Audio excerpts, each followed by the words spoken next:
Well, hello, everybody. This is Mike Rochelle from Highland Village, Texas. How's everybody doing tonight? Great. Good, Mike. Awesome. So we're really fortunate to have a Dallas resident who left us for her grandkids many years ago, Judy Glick-Smith, joining us from Atlanta, Georgia. So, Judy, very hearty welcome to you. Thanks you. For coming out. So how are things in Atlanta? Absolutely beautiful. It's just a wonderful time of year. Yeah, good weather, pretty flowers, wonderful. Absolutely. Well, awesome. Well, thanks for coming out. Brian, how are you doing tonight? Doing great. It's good times. Very good. Shankar, how are you? Great, Mike. Thanks everyone for joining today for the event. Thanks. So you and Brian are in the same house, it looks like. That's pretty cool. It's the same background. that's the only thing we get in. All right. As soon as I saw you, then I'm like, oh, look, the piano's in the same place. Very good. Akshay, how are you tonight? I'm doing good, Mike. Good. And enjoying Joe? the lovely weather while it lasts. Oh yeah, it's nice.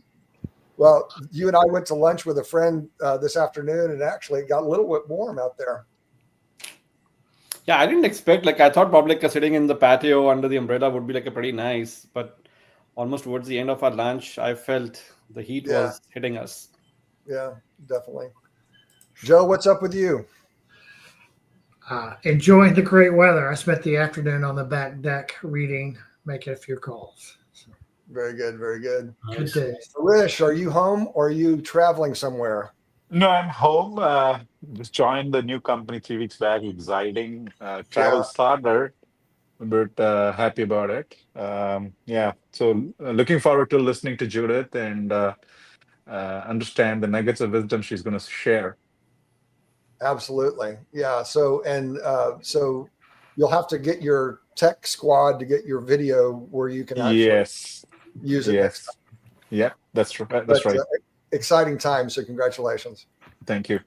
And I think Karthik is driving on his way somewhere. So Karthik, are you able to say hello, or are you in the middle of? Yes, I can. Yes, I can. Hello, everyone. I'm excited. I've been always mute, driving somewhere. Can you guys hear me? Okay. Is it audible? Yeah, we can hear you. Yeah, no, it's a pleasure to be here, everyone. And it's a beautiful weather. So looking forward to hearing Judith. Very good. Well, thank you very much. So I'm going to get into the deck. Let's see if we can put us all at the bottom. Yeah. So let's see. I am going to ask. We didn't actually have time to go through and determine who's going to do what today. So I'm just going to switch to the next slide and see who goes.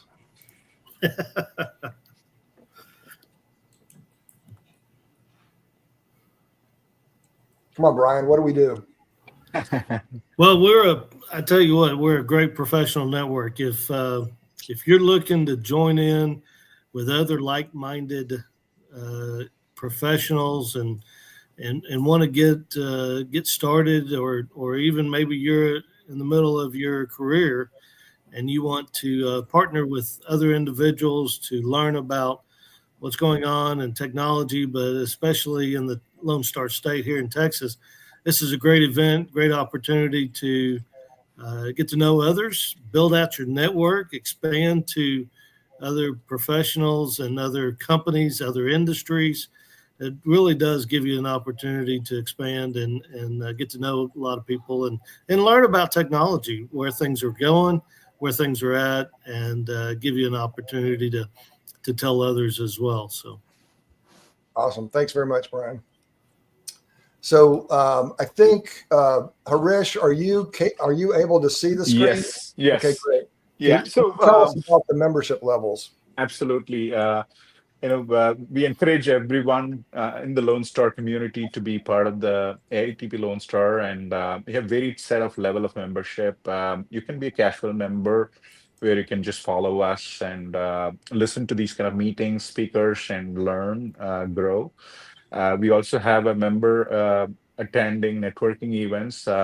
Last month, Augusta did a social event in Plano, I think Plano or Frisco, if I'm not wrong, in Texas, where folks attended. So those are some of the networking events you could attend, or there are a number of partner events which happens, which AITP provides discounts for joining those networking events. So absolutely, there are a number of benefits. Then you have volunteer partner members who's running services for the broader community, and we are all part of the board members as well. And we look for more board members to serve the community and grow with us. So lots of values I'll talk about in the future slides about the pricing, how much it's going to cost, and all of that fun stuff. But looking forward to all of you joining the membership at AITP Lone Star. Absolutely. And we'll get into a little bit of that later. One of the great things that our partner AdvancedNet Labs has provided this year is what we're calling the AITP Lone Star Work Ready Academy. The Work Ready Academy has 8,000 classes or courses on it. There are 100 pathways. There will be industry certifications that we're working on that will be free for members. And then there will be also discounted certifications for AITP members, which is a significant revenue stream for AITP, so that we can start having larger in-person events, things like that. So the Work Ready Academy is there and ready. All you need to do is take a picture of this. As we're in beta for the first 6 months of the year, you can avail yourself of those. If you find the value that I've already found, please just join on Meetup. We're only $91 a year, and Harish will give you all those speeds and feeds after Judy has talked. So with that, I'd like to introduce Judy. Judy, I met you probably in 1999, about that time when I started coming to Dallas. Back then, you were running a couple of different businesses. So what was back then, what was your passion, and kind of bring people up to now? Well, I was going to do that in my presentation, but I'll do it. Well, real quick. Tell you what. Then what I'm going to do is I'm going to read your bio, and then Okay. we'll go directly into the presentation. Okay. All right. So Judy Glick-Smith, PhD, as an author, technical communication expert, knowledge architect, and leadership development consultant for over 40 years. Judy is a past international president and fellow of the Society for Technical Communication. She is a recognized expert on the topic of flow-based decision-making, and flow-based leadership. She is passionate about helping individuals and organizations make better decisions and prepare for the unexpected by facilitating flow in their lives and work environments. Judy is the author of Flow-Based Leadership, excuse me, What the Best Firefighters Can Teach You About Leadership and Making Hard Decisions, which was #1 on Fire Chief Magazine's top 9 public safety leadership books of 2016. She is also a co-contributor and co-editor of the following books: Visionary Leadership in a Turbulent World, Leading in the New VUCA Context, which made the Forbes Summer Reading List for 2017, Exceptional Leadership by Design, and Women Courageous, Leading Through the Labyrinth. She has been studying flow-based decision-making and leadership in fire and emergency management services for over 15 years. Her PhD is in the transformative studies with a concentration in integrated studies from the California Institute of Integral Studies. She has a Master of Science in Conflict Management from Kennesaw State University. And it's my great pleasure to introduce you guys to Judy Glick-Smith. Thanks for coming, Judy. Thank you. So we have a lot to cover today. So I'm going to go real fast because I'd like to. This is a presentation about the basics of flow, and then I'm going to give you a little case study about that is from the fire service, but that is applicable to any organization, including IT. And but I start every presentation with an acknowledgement. On April 16th, 2007, Kyle Robert Wilson, a firefighter for Prince William County Department of Fire Rescue, lost his life in the line of duty. I didn't know Kyle, but his sacrifice forever changed the trajectory of my life. So how did I get here? I've been working in IT my whole life. Like Mike said, I met him in the late 90s. And I think you came to my knowledge management forums for a while, and then we knew each other in AITP and some other organizations around Dallas. That's right. But I started my career in IT as a programmer for Atlanta Gas Light Company in 1980. So I've been around a long time.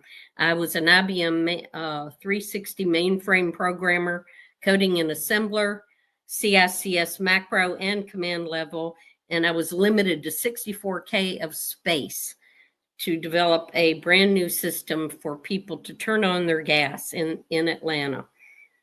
The manager of that data processing department was a big believer in documentation. In fact, not documenting your system in the JCL that ran it was a fireable offense. He personally reviewed every system before we put it into production. So because of him, I received excellent training and good habits in IT. I got trained, I was mentored by the old guys, one of whom actually worked on the original ENIAC when he was in the military. And they helped me develop really good programming habits. And they had, when I go back and look at that, a flow-based work environment. I've only run into a handful of organizations since that time that I would consider a full flow-based work environment. So when I moved to Texas in 1987, I set up a technical communication consulting firm that specialized in documenting systems for programmers in a maintenance environment. I got really tired of trying to maintain systems that had no documentation. And so that was a niche market for me. I ended up doing more forensic documentation, though, than documentation that happened at the front end, where you do requirements and you write your documentation. I was passionate about the idea that if you documented your system before you coded it, coding would be clerical. Of course, people didn't want to hear that, but I ended up documenting systems when they got in trouble with the FDA or the auditors came in, and that's when when I got my gigs. I ran that consulting firm for 16 years, and then 9/11 happened and everything went poof. So I went back to school to get a PhD. I was interested in why people make the decisions they do. But I didn't want to be limited to any one field of study. So I found a transdisciplinary program at the California Institute of Integral Studies. And that allowed me to look at my area of inquiry across multiple disciplines. In the process of reviewing the literature on transformation, I discovered the concept of flow, which is a well-researched, thoroughly quantified concept in the field of positive psychology. Flow has very distinct characteristics, which we're going to talk about in a minute. I happened to mention these characteristics to my brother-in-law, a retired battalion chief from Prince William County, Virginia, and he stopped me and told me Kyle's story. It turns out my brother-in-law was the A-side, or the front of the house commander on that incident, and he is the one who made the call not to rescue Kyle, who had become trapped in the house. And I realized all the characteristics of flow were in his decision-making process. So I went back to my committee and I asked them if I could look at the flow experiences of firefighters in the midst of a critical incident. And they really liked that, focus for my study.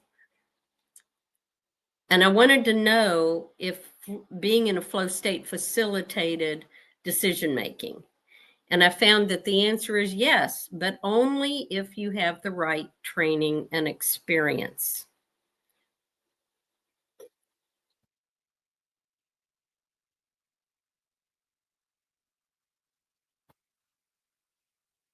So what attracted me to fire and EMS versus IT or any other discipline was its focus on mission, service, and purpose. This slide is from the fire department instructors conference, which just happened last week. And it's the largest fire conference in the world with 35,000 plus attendees. David Rhodes, who you will hear me talk about a lot, was in my study. And he now runs this conference. And he said in his opening statement or his opening speech for that conference, we are not in the fire service to serve conservative or progressive issues. We are in the fire service to serve the people. That is what attracted me to the fire service. They're committed to service to the public. They genuinely love each other. They have a sense of family. It's a brother sisterhood. They are not perfect, I will tell you. They have their own issues. They have their own leadership issues and internal political issues that are just kind of take me aback sometimes. But they are united in purpose. And that's what attracted me to the fire service.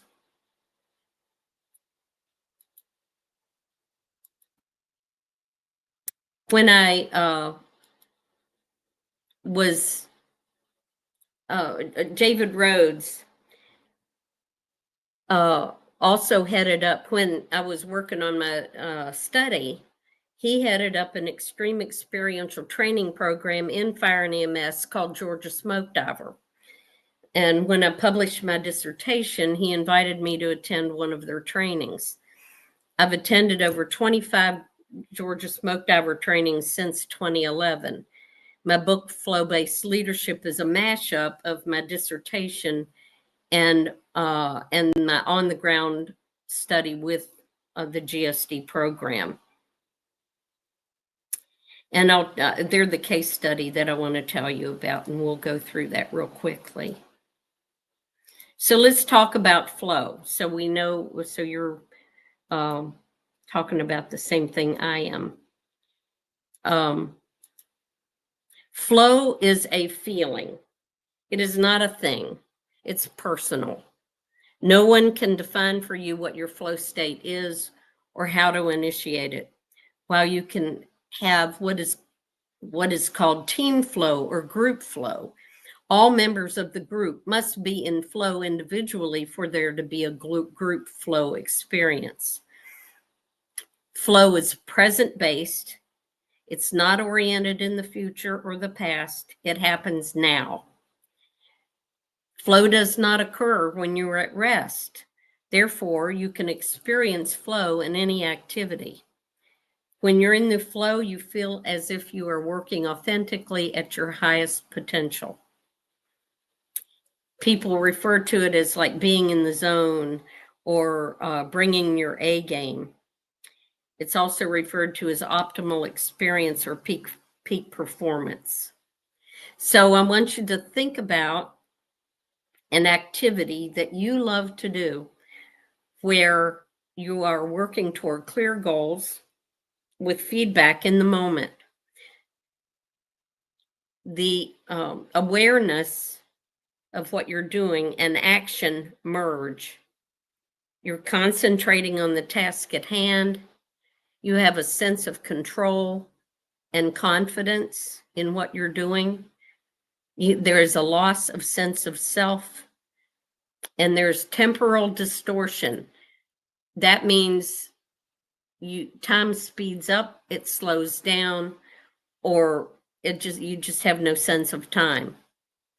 And the experience itself is autotelic. That means you would do the activity for the sake of the activity. So keep thinking about that, whatever it is that came to mind, because we're going to look at that again in a minute.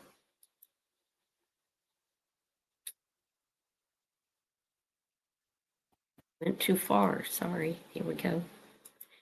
So the two researchers that kind of were working in parallel in the 1980s were Mihai Csikszentmihalyi. He's the one who quantified flow, and then there's Martin Seligman. And over the last 40 years, there's been a number of researchers, and they have found that flow promotes productivity, happiness, connectedness, well-being, and love. So how does it work? Flow is the intersection of skill and challenge. That means you can be in a flow state at no matter what level of experience you have with an activity. If you have enough skill to meet the challenge of that activity, you can drop into flow. So think about that activity you thought of a few minutes ago. Let's say you're doing the activity and you're just going along and everything's rocking and rolling, and all of a sudden something comes at you you've never seen before, and you become anxious. Anxiety pulls you out of flow. So go back to that activity. You're going along within that activity. There's certain tasks that you're doing, and you do them over and over and over again, and all of a sudden they become boring. Boredom pulls you out of flow. And the way you mitigate anxiety and boredom is through training and experience. That's what mitigates boredom and anxiousness.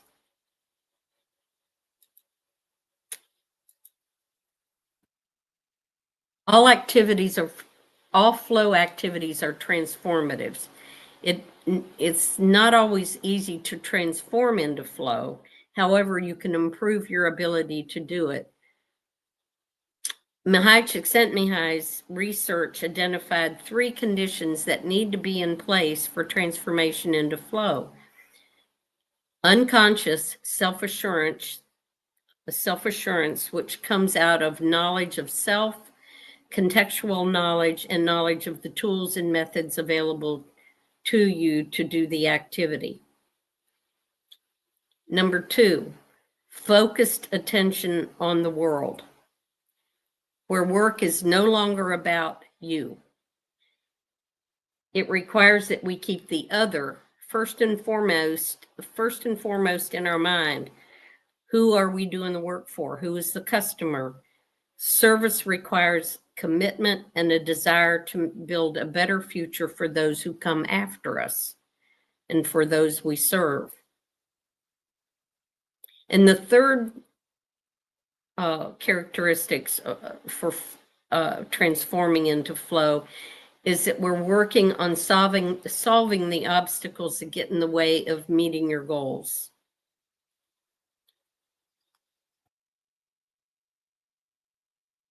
So let's talk quickly about flow triggers.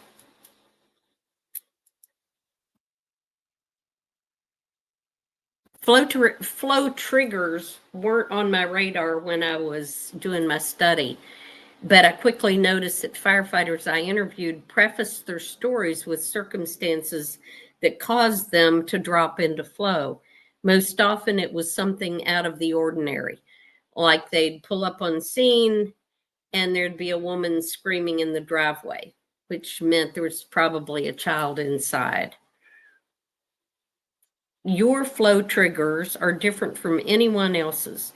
You can learn to identify your own flow triggers by paying attention in the moment and exercising situation awareness.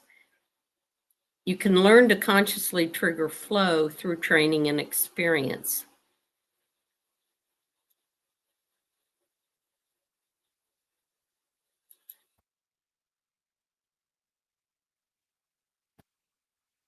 In his book, The Stress Effect, H.L. Thompson provides a model for dealing with stress. This model also serves as a model for triggering and maximizing flow states. He calls it Arsenal: awareness, rest, support, exercise, nutrition, attitude, and learning.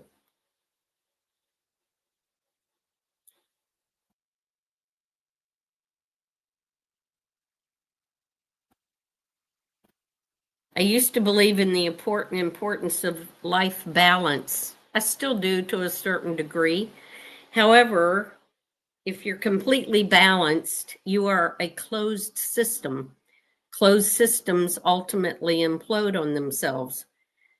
This was brought home in January of 2017 when I watched Melissa Russell, Georgia Smoke Diver number 976, go through the program.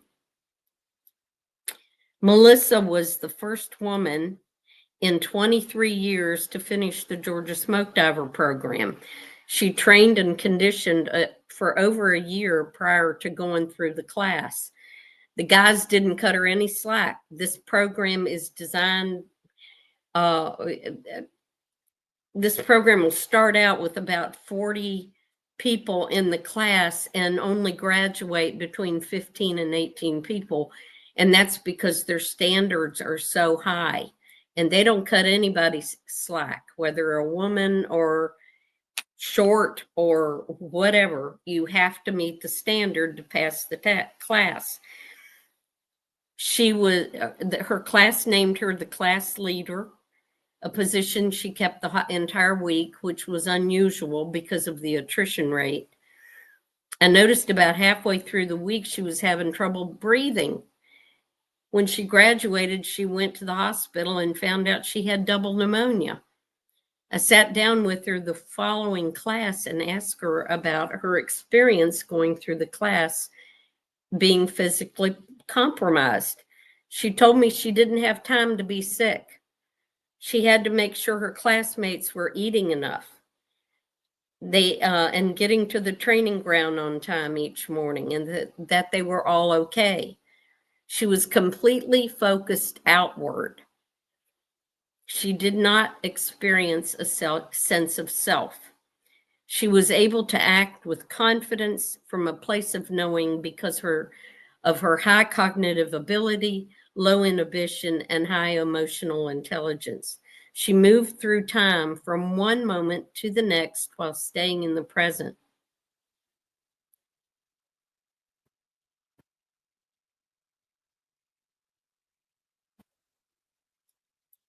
So let's talk a little bit about decision making. When we're in school or in the business world, we are taught to contrast option and choose the best alternative for the situation. However, most people do not make decisions this way. Even if there's a great deal of information and plenty of time to evaluate options, this kind of analysis is not practical in most settings. Researchers point out that even though we are defined by our decisions, we're often completely unaware of what's happening inside our heads during the decision-making process. In critical situations, emotions take over. We resort to what we know worked the last time something similar happened and go with that solution. Experience and experiential training facilitate accurate reliance on emotion, which leads to right action. There are a lot of researchers. There are foundational researchers. I have 3 books by 3 new researchers in decision making that I haven't even read yet. But the one that I want to talk about the most is Gary Klein, because he actually did work in fire and EMS.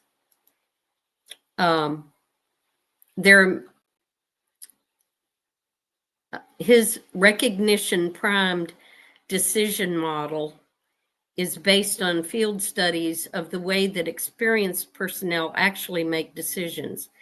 The model explains how you use experience to react rapidly and make good decisions without having to contrast options. The model has been tested and supported by research teams working in a variety of settings.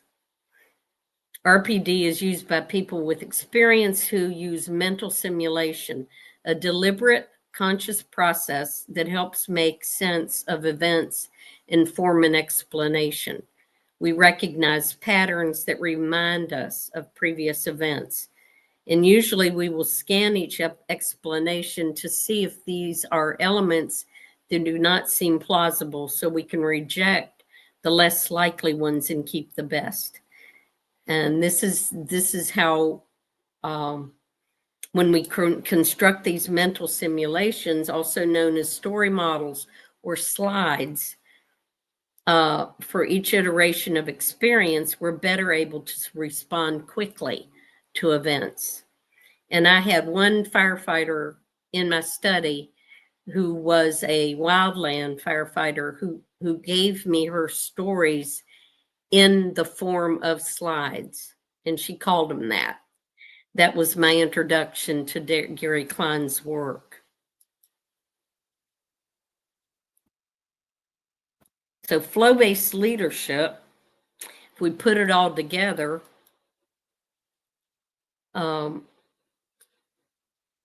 consists of, when you are a flow-based leader, you are taking responsibility for your own flow states and actively, consciously facilitating the flow states of others.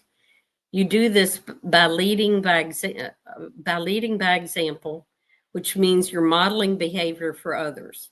You communicate what's important to you. You're prepared. You're ready to, you attend to all aspects of your life. You maintain yourself, your equipment, your home. You attend to others you impact, and you build community for yourself. You show up. You honor your commitments. You're on time. You do your best. You practice emotional intelligence and nurture the ability to plan while staying in the present.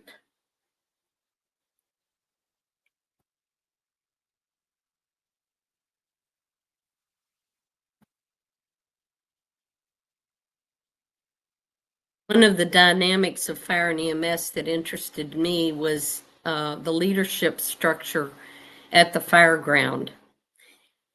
The highest ranking member on scene becomes the incident commander. If a firefighter 1, that's the lowest level, is first on scene, he or she commands the scene until someone of higher rank arrives. Leadership is a collaborative model. Everyone has to be a leader. Everyone is responsible for reporting what they see, because you don't have a 360-degree picture unless everybody says what they see. If the incident commander sees something, the incident commander is receiving all of this information. And if they see the smoke change, for example, you can tell when a house is getting ready to flash over. The smoke changes.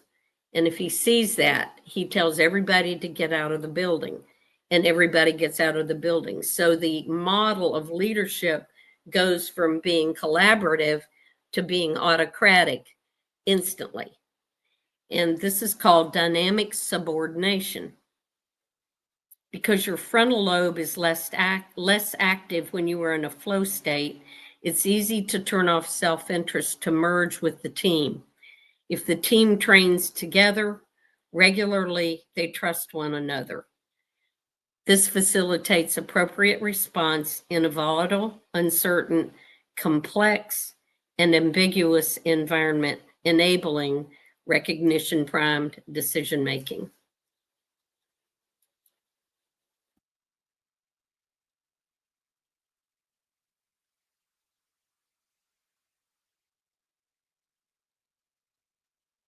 I was going to tell you a story.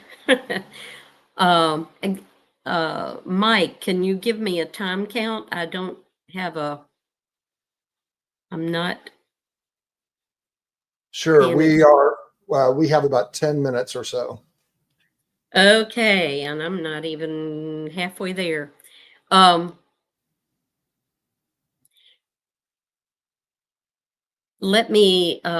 want to give you a quick overview of the Georgia Smoke Diver program.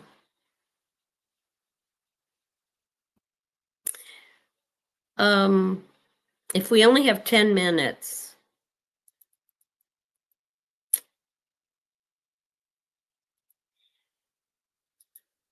okay, so I'll tell it to you really quick. The Georgia Smoke Diver program, after attending for a couple of years, I realized there was there were patterns of leadership that I noticed that repeated themselves over time, and that they were able to evergreen themselves. That program has been in existence since 1978. And when you think about how the working life of a firefighter is about 20 to 25 years, that is pretty amazing that they had been able to sustain this program since 1978. And that's how I came to write my flow-based leadership book. But I came up with this model based on, and I don't know if you can see it real well, but I'll go through it real quick. The model looks like it does because I don't have columns like some consultants, because all of these things have to be in place for it to work. And I use the model of a murmuration of starlings, which I know y'all living in Texas have seen. So everything has to work together for it to work. They lead by example. That's a servant leadership issue. They communicate their mission. They commit to a stable infrastructure. I can't tell you how many consulting jobs I have had in IT where I have gone in and they've been in a hurry to start a project. I get there and they don't have a laptop for me, and they haven't had and they won't have the laptop for me for 2 weeks. And then it'll be a week after that before I get credentials to open it. So that has happened more times than I can count.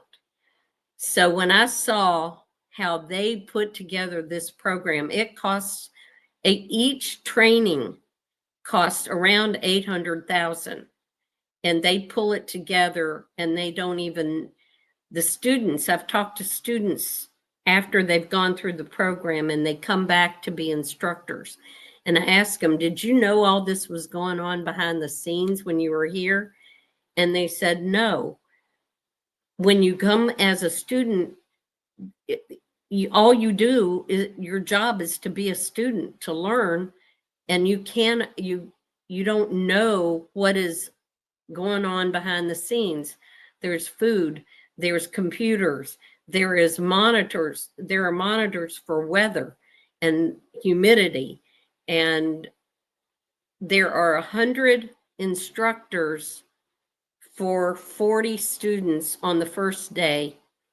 And by the end of the week, the ratio will be 3 to 1. Three instructors per student. So infrastructure is huge. Ritual, you bind the group with ritual, storytelling,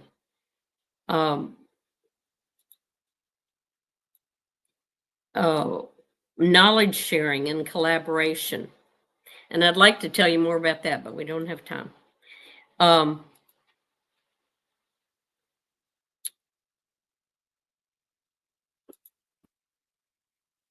You honor they honor individual creativity. There are no wrong answers. If you can solve the issue, if you can solve the problem of getting a firefighter, a downed firefighter out of a small hallway, out a window, that it's called the Denver drill, and it's taught all over the world. And there is no one way to do that. So all solutions are honored.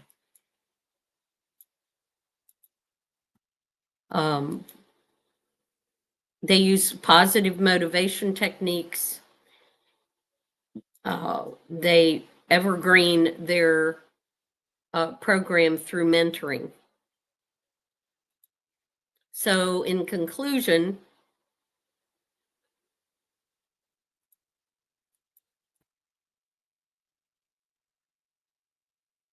these are the things that I want to implore you to do.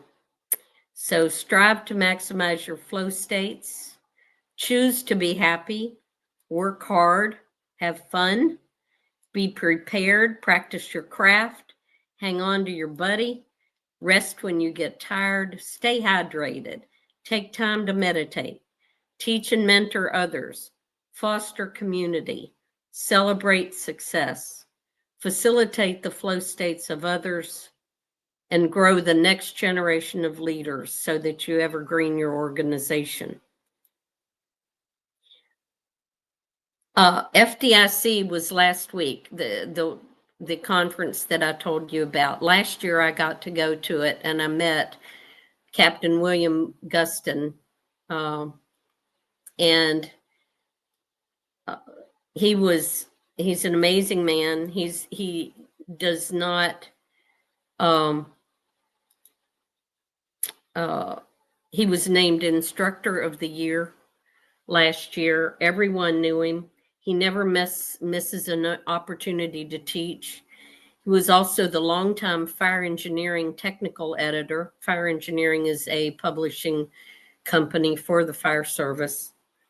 He's the consummate servant leader and a strong proponent of the power of mentoring.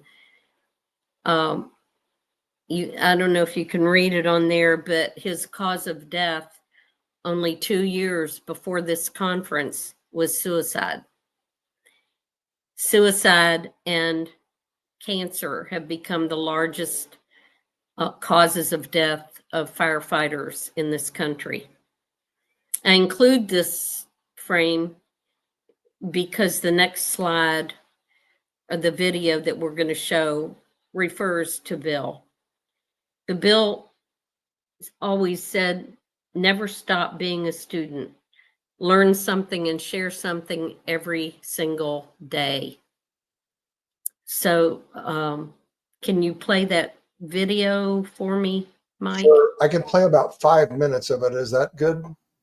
Oh, no, it's only 2 minutes long from that. Okay. Perfect. From 2811, it's only 2 minutes. It's very short. All right, let me add it. Bear with me.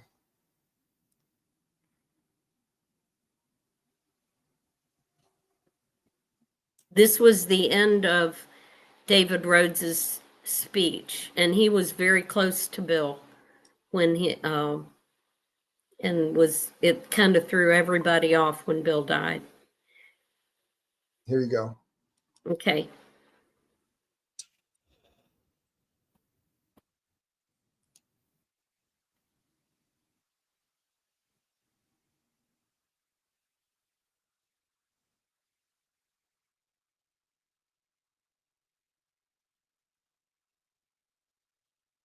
finding meaning in a crazy world.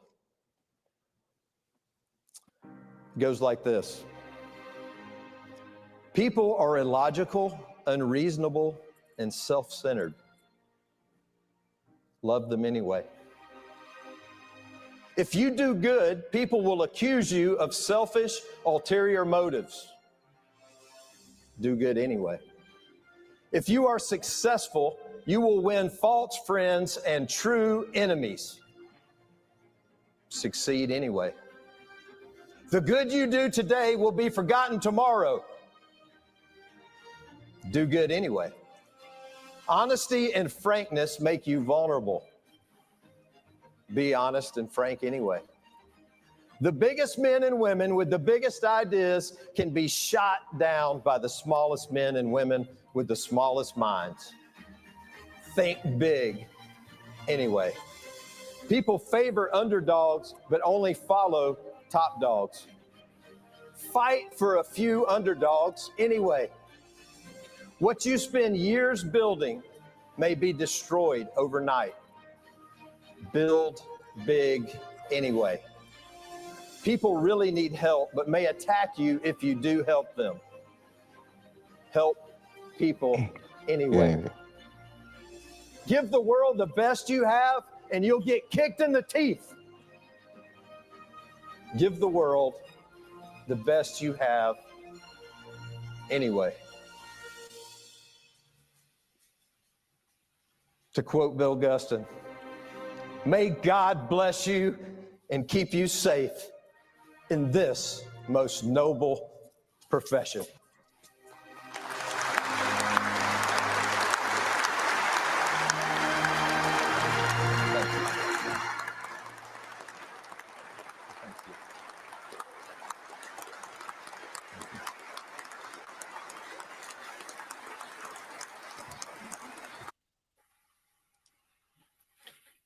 Wow, that was pretty incredible. That's David Rhodes. He is my mentor. He is an amazing man and one of the most. He is servant leader personified. I didn't get into the parallels of this with Agile. Right. Agile, and I'll talk about it for just a second, if you don't mind. Agile has some of the same elements, a lot of the same elements. They have the idea of ritual. They have the idea of having meetings often, short meetings often, so that you stay on point. But I have never I've worked in a lot of Agile environments, and I've never seen it practiced at its truest form. They always put a little, they'll have part waterfall, part Agile, or they'll have a lot of Agile and a little bit of waterfall, or a lot of waterfall and a little bit of Agile. And then you have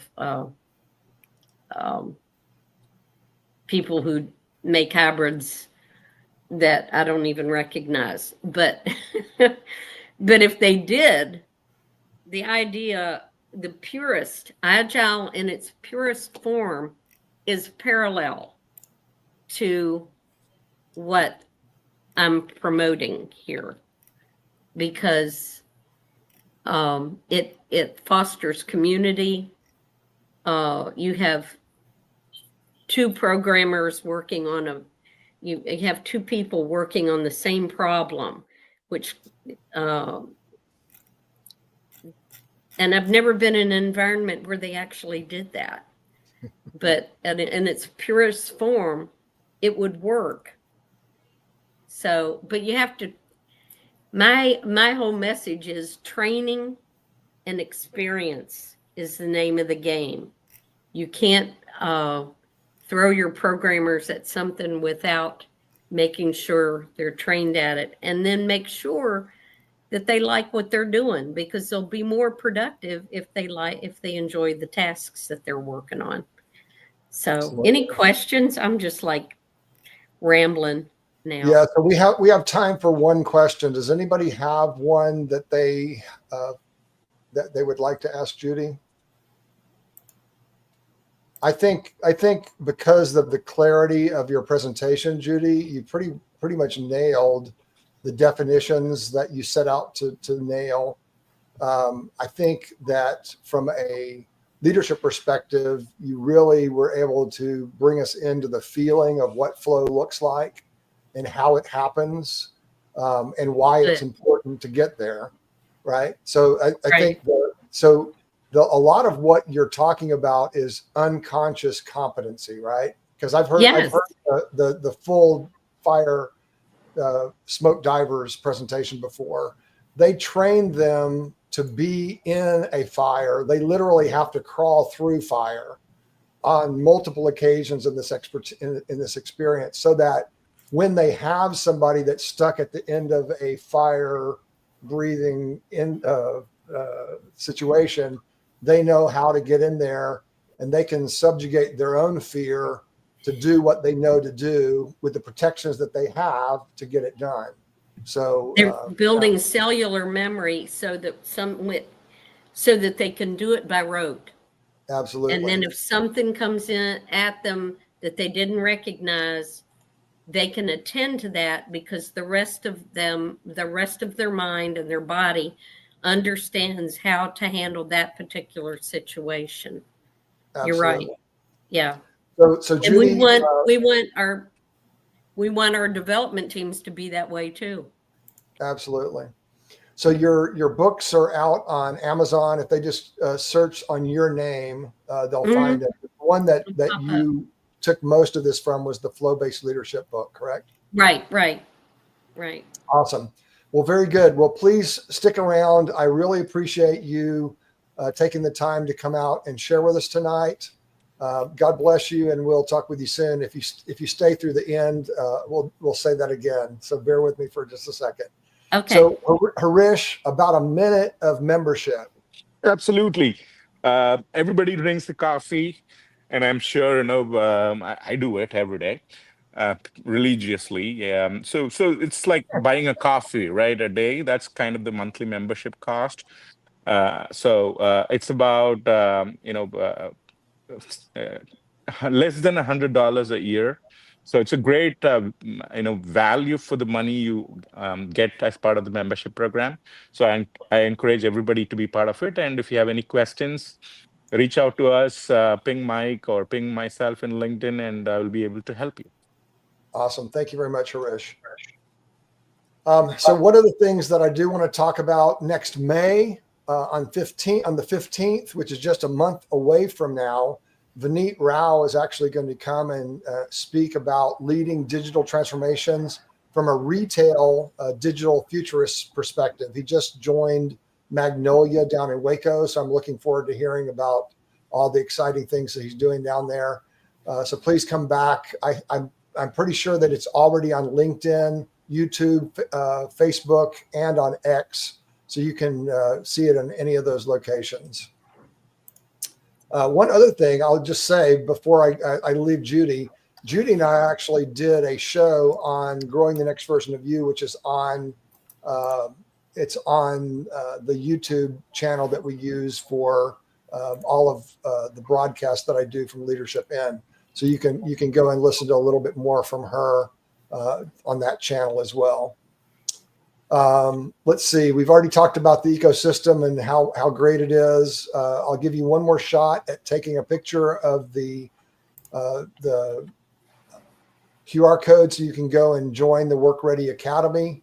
It's extraordinary. You can learn German or French or all kinds of things in addition to Agile and AI and things like that. So it's really cool. Please check it out. And to add to Mike, this comes with the AITP membership, right? So absolutely, it's a great value. It is our best value, for sure. In June and September, we're going to be partnering with Casey Yarborough over at Elevate IT, both here in Dallas and in Houston. So you can sign up for that. Let me move the people for a second. Use AITP 25, and that's a free code to get into the event. That's a $199 value. So thanks to Casey for that. Next week on Wednesday, I'm actually going to have a fire pit at this very fire pit. So you can't see it in there, but there is a fire pit Oh, there it is right there. So we're actually not going to have the fire in here because it might be a little warm already, but I will have a fire out in the field. We'll have a little bit of Lone Star beer. We'll actually have some good beer too, but because we're the Lone Star chapter, I figured we would have some Lone Star beer and some wings from Wingstop. And then as the evening closes, we'll do some s'mores. So look forward to seeing you members there at 400 Woodland, which is the city, Copper Canyon City Hall. Just park in the parking lot, and then you'll walk across the street, basically from over here, and join us. On May 21st, Akshay is actually going to be hosting our happy hour for that month at Boomer Jack's. And then I think in June we'll hear from Augusta again. I don't have a slide for that, but pretty much every month we're having a face-to-face nowadays. So it's good to see everybody in person, and look forward to seeing you next Wednesday. And then a month from that, the Wednesday next. We have great partners like Emily Bell-Wooten who help amplify our messaging, as does our friend at Job Seeker Pro, Brian Howard. You can go and get jobseeker.pro/AITP to get some special resource pages from Job Seeker Pro there. Again, Judy, thanks very much for coming out tonight. I appreciate you spending an hour with us, and I'll look forward to introducing you guys to Vineet Rao. So everybody, thank you very much for coming out tonight. God bless you, and we'll see you next month. Bye-bye. Cool. Bye, everyone. Thank you, everyone. Bye. Bye. Bye.